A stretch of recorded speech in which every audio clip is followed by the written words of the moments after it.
جہاں تک اردو صحافت کا تعلق ہے، اردو صحافت کا ماضی انتہائی تابناک، اتنا تابناک کہ اگر اس پر گفتگو کی جائے تو گھنٹوں کی جا سکتی ہے، پھر بھی یہ ہوگا کہ حق تو یہ ہے کہ حق ادا نہ ہوا۔ اردو صحافت کا حال قدر مدھم اور قدر دھندلا ہے، اور اس کے بہت سے اسباب ہیں، اس پر بھی بات کی جائے تو بات بہت طویل ہو جائے گی۔ لیکن اردو صحافت کا مستقبل انتہائی تابناک ہے، اور یہ جملہ نہیں ہے۔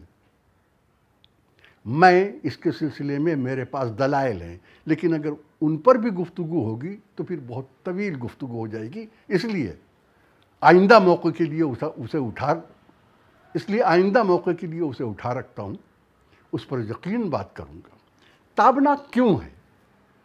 تابناک اس لیے ہے کہ اردو صحافت بڑی تیزی سے پرنٹ میڈیا سے ڈیجیٹل میڈیا پر ٹرانسفر ہو رہی ہے، وہاں اس کا تبادلہ ہو رہا ہے۔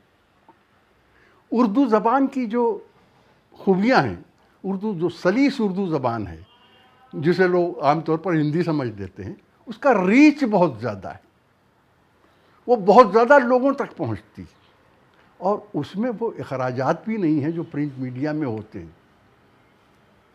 تو اس لیے میں سمجھتا ہوں، آپ دیکھ رہے ہیں یوٹیوب چینل اردو کے کتنی تیزی سے مقبول ہو رہے ہیں۔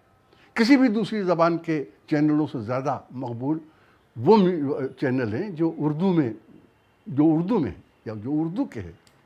تو میں سمجھتا ہوں کہ اب چونکہ مستقبل ڈیجیٹل میڈیا کا ہے، اس لیے اردو صحافت کے ڈیجیٹلائزڈ ہونے کی وجہ سے اس کا مستقبل بہت روشن اور بہت تابناک ہے۔ ایک بار اور میں مولانا آزاد نیشنل یونیورسٹی کو مبارکباد دیتا ہوں کہ وہ اردو کی 200ویں سالگرہ منا رہے ہیں، اور میں سمجھتا ہوں کہ اس سے لوگوں کو جڑنا چاہیے، اردو والوں کو جڑنا چاہیے، اور یہ سمجھنا چاہیے کہ اردو صحافت ختم نہیں ہوئی ہے، بلکہ میرے خیال میں تو اب زندہ ہو رہی ہے، اور اس کی زندگی بہت طویل ہوگی۔